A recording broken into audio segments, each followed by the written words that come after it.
নমস্কার। ত্রিপুরা পাহাড় বন এবং সংস্কৃতির অপূর্ব মেলবন্ধন। আমাদের এই ছোট্ট পার্বত্য ত্রিপুরার রাজ্য এখন আর শুধুমাত্র সাংস্কৃতিক মেলবন্ধনে আবদ্ধ নেই। এখন আমাদের এই ত্রিপুরার রাজ্য গা ভাসিয়েছে স্টার্টআপ প্রকল্পে। কেন্দ্রীয় সরকার এবং রাজ্য সরকারের সহযোগিতায় এই এক এমন ইকোসিস্টেম যেখানে রাজ্যের তরুণ তরুণীরা কিন্তু এখন আর শুধুমাত্র চাকরির পেছনে ছোটে না। আমরা এমন কিছু সাহসী ব্যক্তিদের সাথে আলাপচারিতা করব। আপনারা দেখতে অবশ্যই চোখ রাখুন দূরদর্শন ত্রিপুরা স্টার্টআপ জাংশনের পর্দায়।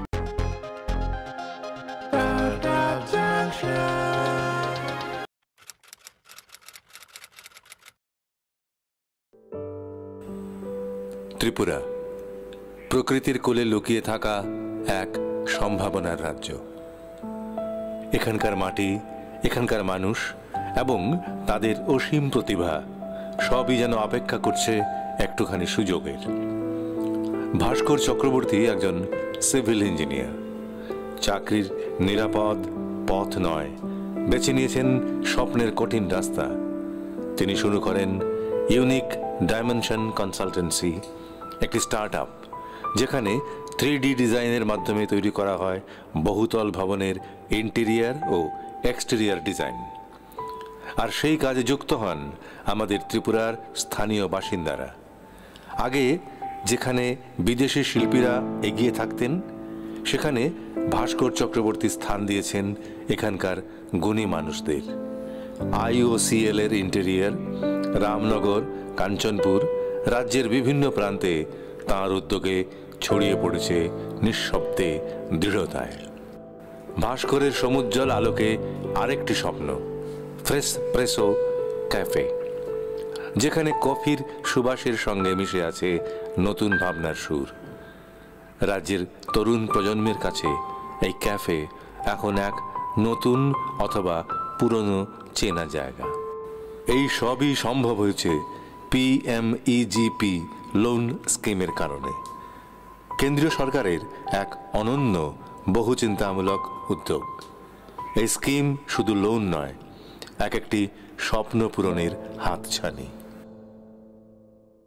তুমি স্বপ্ন দেখো, বাকিটা দেখবে কেন্দ্রীয় সরকার।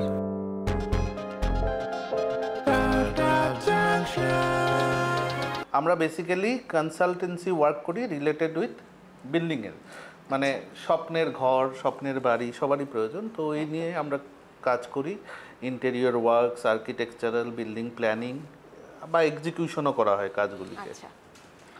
এই লাইনে কাজ করছি প্রায় 7 বছর রানিং আমার। বাট আমার এই ফার্মটা আমি এস্টাবলিশ করেছি লাস্ট ইয়ার। স্যার, আপনি তো সিভিল ইঞ্জিনিয়ার। হ্যাঁ। তো আপনার এই স্ট্রাগল লাইফটা সম্বন্ধে যদি আপনি একটু বিস্তারিত জানান। স্ট্রাগল লাইফ মানে এটা শুরু হয় মোটামুটি 2016 থেকেই বলা চলে। এই লাইনটা নিয়ে কিছু একটা করার একটা স্বপ্ন ছিল যে এটাকে নিয়ে কিছু নতুনত্ব করি যেটা ত্রিপুরায় নেই। তো প্রথম আমার কাজটা শুরু হয় যেরকম 3D ডিজাইন। ওই সময়টায় ত্রিপুরায় কোনো এরকম 3D ডিজাইন হতো না। যদি কেউ করতো কোনো প্রজেক্টে, তারা বাইরের থেকে এসে করতো। তো তখন আমার প্রথম শুরু হয় যে কেন আমরা পারবো না, যদি বাইরের লোকেরা পারে আমরাও পারি। তো সেখান থেকেই শুরু হয় স্বপ্ন দেখাটা। আর সেটাকে আস্তে আস্তে আস্তে আস্তে এগিয়ে নিয়ে যাওয়া হয়। এরপরে আমি থাকি এবং এখানকার আরও ছেলেদেরকে আমার সাথে যোগদান করিয়ে এই জিনিস ফার্মটাকে আস্তে আস্তে এগিয়ে নিয়ে যাই। আচ্ছা স্যার, এবারে জানতে চাইবো যে আপনার যে এই পরিকল্পনাটা, তার বিষয়ে আপনি সরকারের কতটুকু সহায়তা পেয়েছেন? অবশ্যই সরকারের সহায়তা পেয়েছি সব দিক থেকেই। যেরকম আমি বললাম যে 2016-তে যখন আমি এটা ভাবা শুরু করি, তারপরে 2018-র দিকে কিছু আমার ফান্ডের দরকার হয়। তখন আমি সরকারের থেকে যেরকম PMEGP লোন স্কিম থেকে কিছু টাকা আমি লোন হিসাবে পেয়েছি সাবসিডির সাথে। তো সেটা আমাকে অনেকটাই মানে আমার স্বপ্নটা পূরণের দিকে অনেকটাই সহায় করেছে। কারণ ইনিশিয়াল লেভেলে, কারণ এটা একটা খুব বড় ব্যাপার, ছোট অ্যামাউন্ট হলেও সেটা একটা খুব বড় ব্যাপার হয়ে দাঁড়ায়। আর বরঞ্চ আজকের ডেটে যারা কাজ শুরু করতে চায় তাদের জন্য তো অনেক সুযোগ সুবিধা করে দিয়েছে।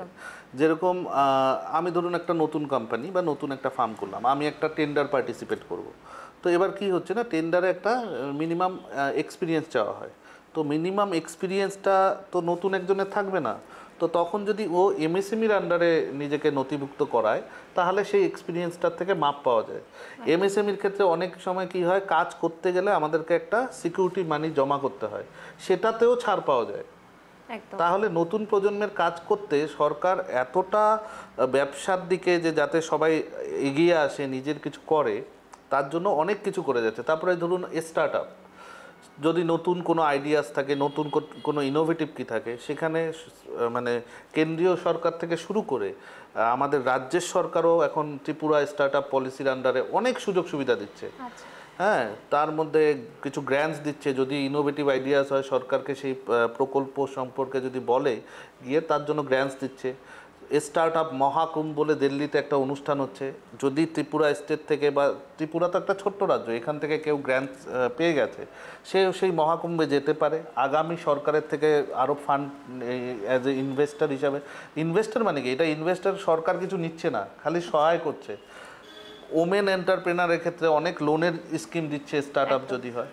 তো সেগুলো অনেক অনেক সুবিধা দিচ্ছে, যাতে আজকের প্রজন্ম আরও এগিয়ে যেতে পারে নিজের স্বপ্নটাকে বাস্তবে রূপান্তর করার জন্য। তো সেগুলো আগে ছিল না। ইভেন আর স্কিমগুলো কি আমি বলছি, মানে আগে কি হতো, স্কিম হয়তো আগেও থাকতো, মানুষ জানতো না।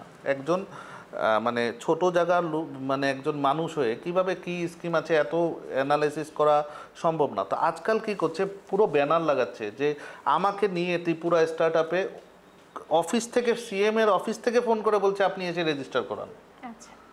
তো এই সুবিধাগুলি, যে আপনি আসুন আসুন করুন, তো এতটুক যখন সরকার এগোচ্ছে, মানে সরকার যদি আমার জন্য হাঁটু জলে নামছে, আমি তো কোমর জলে নামতেই পারি। এবারে জানতে চাইবো যে আপনি ভবিষ্যৎ প্রজন্মকে আপনি কি বলতে চান? ভবিষ্যৎ প্রজন্মকে এটাই বলতে চাই, তোমার যেটা স্বপ্ন আছে সেই স্বপ্নটাকে ছেড়ে দিও না, যে আমার কাছে এই নেই, আমার কাছে। আমরা জেনারেলি কি করি না, আমি একটা দেখলাম, আরে এতে তো অনেক টাকা লাগবে, এতে তো এই করতে হবে, তাই ছেড়ে দিই। সেটা ছেড়ো না, সেটাকে নিয়ে খুব ভাবো, ডিপলি ভাবো, একদম দেখতে যাও, দেখবে তার রাস্তা অটোমেটিক বেরিয়ে আসছে। নিজের স্বপ্নকে বাস্তবে রূপান্তরিত করা। হ্যাঁ, একদম। যদি তোমার স্বপ্নে জোর থাকে, স্বপ্ন তো অনেক রকম হয়, তো স্বপ্নে যদি জোর থাকে, সেটা নিশ্চয়ই সহায় করবে তার সেটা পূরণ করার জন্য। মানে নর্মাল আমার প্রতিভা বা আমার একটা স্বপ্নটা কি থাকে, আমি একটা গাছের চারা বুনলাম, সেটাকে ডে বাই ডে কনসিস্টেন্সিলি আমি ওটাকে যত্ন করলে সেটা একদিন বড় হবে, ফল দেবে না। আমরা স্বপ্ন দেখি, মানে গাছের চারাটাকে লাগাই, 2 দিন যত্ন করি, 3 দিনের দিন ভুলে যাই, তো তার জন্য গাছটা আর বড় হতে পারে না। তো সেটার সাথে লেগে থাকতে হবে, গভীরে যেতে হবে, হাত ছেড়ে দিলে হবে না।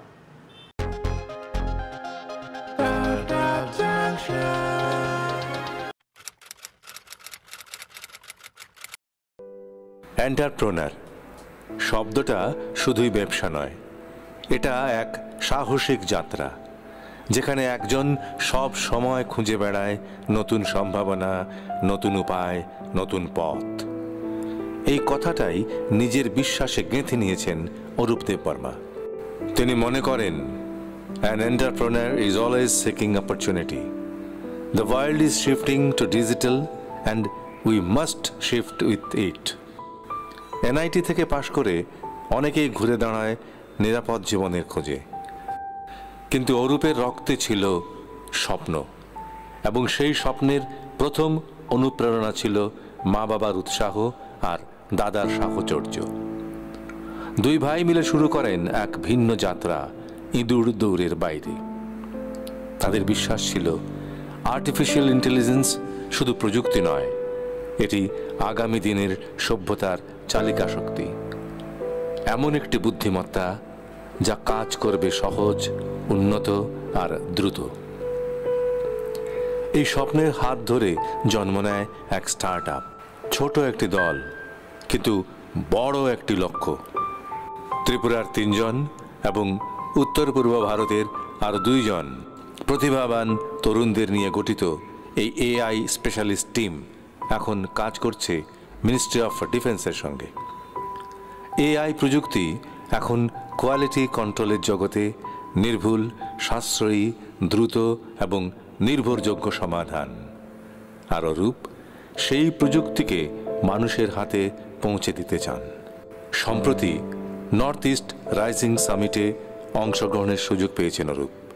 দেখেছেন কিভাবে কেন্দ্রীয় সরকার নতুন নতুন স্টার্ট আপদের দিচ্ছে ফিনান্সিয়াল এড আর গাইডেন্স। তাই অরূপ শুধু একজন উদ্যোক্তা নন, আমাদের ভবিষ্যতের অংশ। তার বিশ্বাস, তার সাহস, তার প্রযুক্তির প্রতি ভালোবাসা একদিন ত্রিপুরা, একদিন পূর্ব ভারত, আর একদিন গোটা দেশকে এগিয়ে নিয়ে যাবে।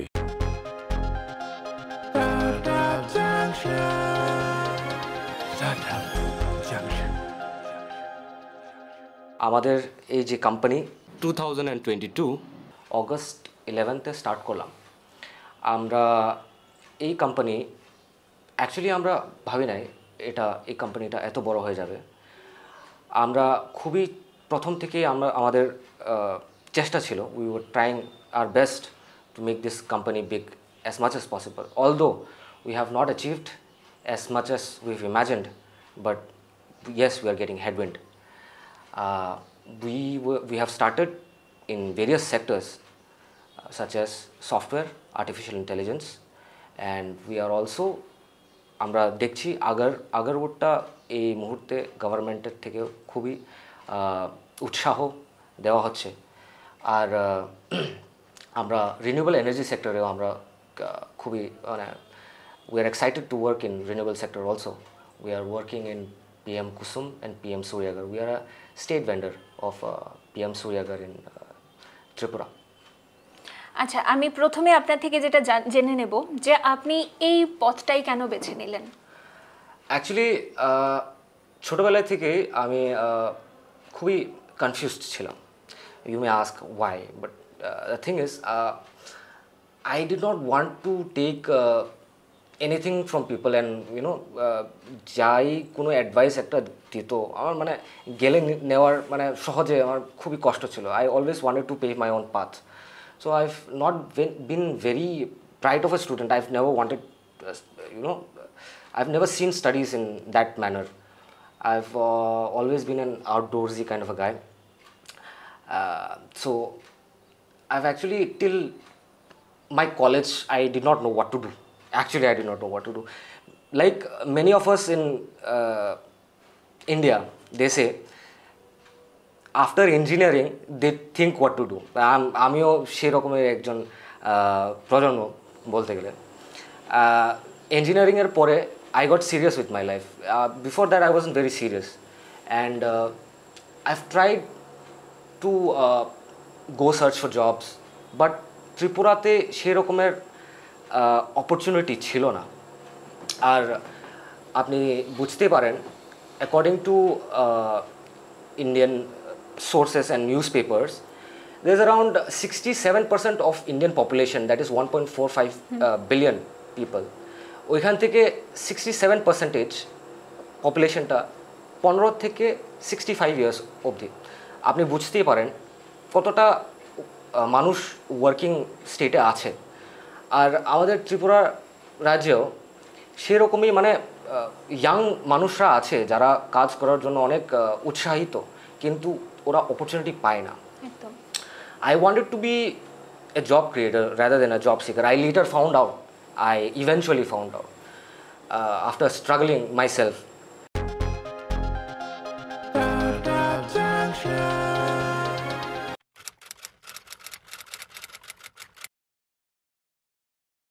ত্রিপুরার ঘুমন্ত কোনো গ্রামে বাঁশের নরম পাতার ফাঁক দিয়ে হাওয়া বয়ে যায়। সেই হাওয়ার সঙ্গে ভেসে আসে এক স্বপ্ন, স্বপ্ন আত্মনির্ভরতার, স্বপ্ন আত্মমর্যাদার। এই স্বপ্নই একদিন রূপ পায় ইয়ং কমার্স প্রাইভেট লিমিটেডে। শুভজিৎ চৌধুরী একজন স্বপ্নবান ছাত্র। MBA পড়ার সময় একটি প্রজেক্ট করেছিলেন যে কিভাবে সোশ্যাল এবং রুরাল ইকোনমিক ডেভেলপমেন্ট করা যায়, বিশেষত ত্রিপুরার ক্ষেত্রে। তখনও জানতেন না সেটাই একদিন হবে তার জীবনের মূল চালিকা শক্তি। প্রজেক্ট গড়ালো প্ল্যানিংয়ে, আর প্ল্যানিং থেকে গড়ালো বাস্তবতায়।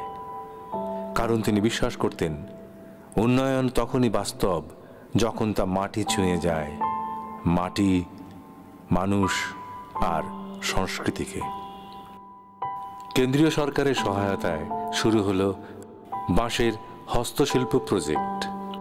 প্রথম দিকে সব সহজ ছিল না। স্থানীয় কারিগরদের মধ্যে পেশাদারিত্বের অভাব, প্রোডাকশনে অসুবিধা, অনিশ্চয়তা। কিন্তু হার মানেননি শুভজিৎ। তিনি জানতেন দক্ষতাই যথেষ্ট নয়, প্রয়োজন দৃষ্টিভঙ্গি ও দায়িত্ববোধ। তিনি উদ্যোগ নিলেন ট্রেনিংয়ের। কেন্দ্রীয় সরকারের সাহায্যে পেলেন টুলকিট, পেলেন প্রশিক্ষণের সুযোগ। গ্রামের মাটি থেকে উঠে এলো শিল্পীরা। আজ সেই শিল্পীরাই এই ব্র্যান্ডের প্রাণ। 15 জনের একটি শক্তিশালী টিম আজ বনকুমারীর ফ্যাক্টরিতে কাজ করছে। তাদের পেছনে দাঁড়িয়ে আছে আরও স্থায়ী কয়েকজন প্রশিক্ষিত কারিগর, যারা যে কোনো সময়ে কাজ শুরু করতে প্রস্তুত। আর তার পেছনে আছে আত্মবিশ্বাস, প্রশিক্ষণ আর পরিকল্পনা। যেখানে স্থানীয় শিল্পী, শিল্প এবং গ্লোবাল বাজার একসঙ্গে চলে।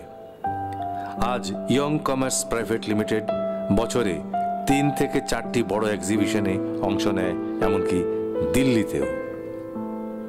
সেখানে শুধুই বিক্রি নয়, গড়ে ওঠে সংযোগ, আত্মপরিচয় আর উৎসাহ। আর এই যাত্রায় প্রতিটি পদক্ষেপে পাশে থেকেছে কেন্দ্রীয় সরকার। হল ভাড়ার ছাড়, টুলকিট, প্রশিক্ষণ, আর্থিক অনুদান, সব। ফলে যা লাভ তা ফিরে যায় শিল্পীর ঘরে। তাদের অফিস আজ বনকুমারীর মেলা মাঠে একটি নিবন্ধিত সংস্থা হিসাবে দাঁড়িয়ে। তাদের পণ্য পৌঁছে যাচ্ছে নানা প্রান্তে। আর এই পুরো যাত্রার পেছনে রয়েছে আত্মবিশ্বাস, পরিশ্রম আর সরকারের সঠিক সময়ে দেওয়া সহায়তা। এক সময়ে ধারণা ছিল স্টার্ট আপ মানে কেবল প্রযুক্তি নির্ভর কিছু। তবে আজ ইয়ং কমার্স প্রমাণ করেছে হস্তশিল্পও হতে পারে স্টার্ট আপের শক্ত ভিত্তি, যা কেন্দ্রীয় সরকারের বহুমাত্রিক চিন্তাভাবনার পরিবর্তিত এবং পরিবর্ধিত মহতী রূপ তথা পদক্ষেপ। কেন্দ্রীয় সরকার যখন স্টার্ট আপ নীতিকে বিস্তৃত করে, তখন উঠে আসে এমন উদ্যোগ যারা তথ্য প্রযুক্তি নয়, সংস্কৃতি ও কুশলতাকে পুঁজি করে। ইয়ং কমার্স তার বড় প্রমাণ। ইয়ং কমার্স আজ কেবল একটি কোম্পানি নয়, একটি চলমান পরিবর্তন। ত্রিপুরার মতো রাজ্যে আজ অনেক তরুণ তরুণী স্বপ্ন দেখছেন। তারা বুঝেছেন নিজের ভাষা, সংস্কৃতি, হস্তশিল্প, দক্ষতা এ নিয়েই গড়ে তোলা যায় এক গ্লোবাল ব্র্যান্ড।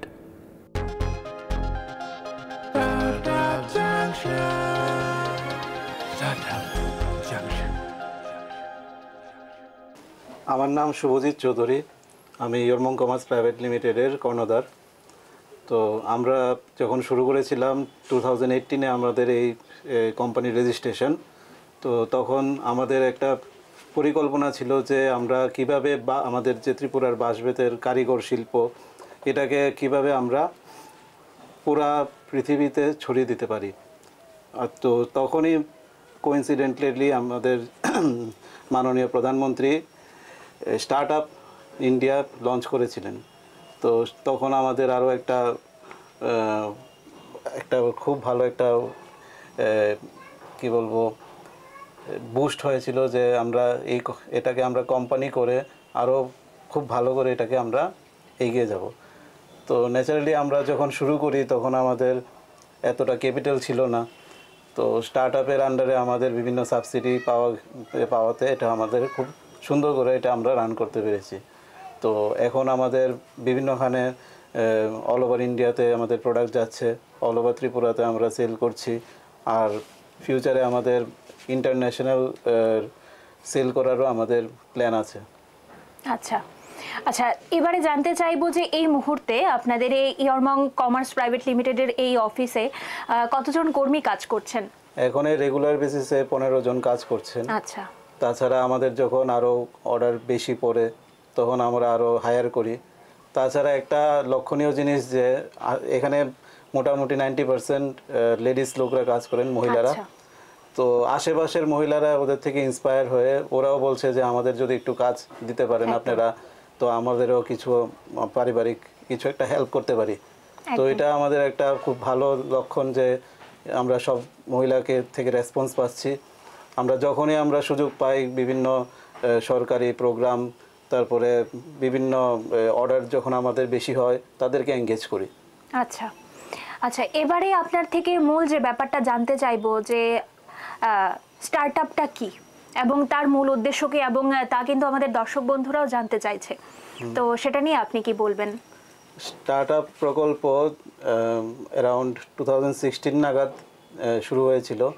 তো তখন একটা যে আমাদের অবস্থা ছিল যে লোকেরা শুধু খুঁজতো যে কিভাবে চাকরি করার একটা টেন্ডেন্সি, সবাই চাকরি না করলে বেকার, সবাই শুধু কিছু পরীক্ষা মানে টিপিএসসি তারপর ব্যাংকিং এসব দিয়ে মানে জাস্ট অনেক টাইম ওয়েস্ট করতো। তো স্টার্ট আপ হওয়ার পরে মানে আমরা যখন চিন্তা করছিলাম এরকম কাজ করব, তখন আমরাও স্টার্ট আপ পেয়ে গেছি। তো এরকম পাওয়ার পরে এটার লক্ষ্য কি স্টার্ট আপের যে যাদের পুঁজি নেই তারা কিভাবে এটা কোম্পানি সেট আপ করে প্রপার ওয়েতে ডিজিটাল মার্কেটিং সাপোর্ট, তারপরে আপনার প্রপার গাইডেন্স, এক্সপার্ট গাইডেন্স সবগুলি স্টার্ট আপ আমাদের প্রোভাইড করে।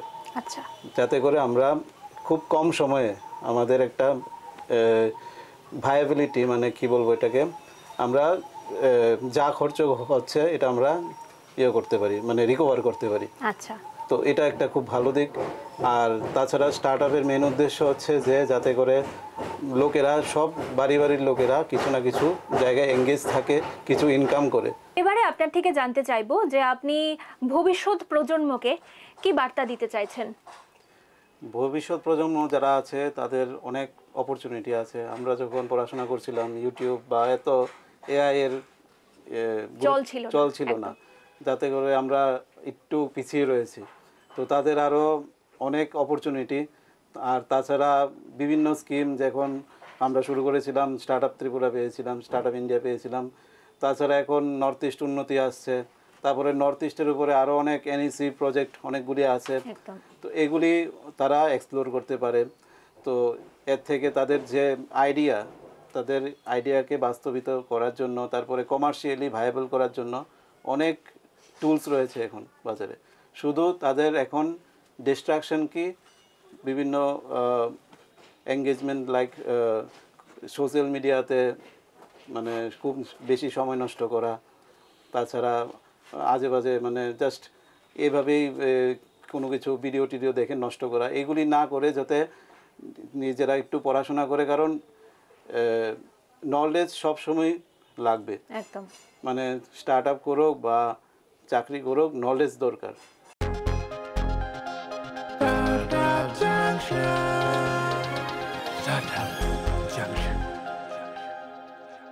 ত্রিপুরায় স্টার্টআপ শুধু উদ্যোগ নয়, এটা এক নতুন আশার আলো।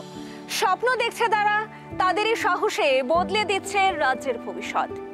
এই মাত্র সবে শুরু, আরো অনেক গল্প বাকি। দেখতে অবশ্যই চোখ রাখুন দূরদর্শন ত্রিপুরা স্টার্টআপ জাংশনের পর। নমস্কার।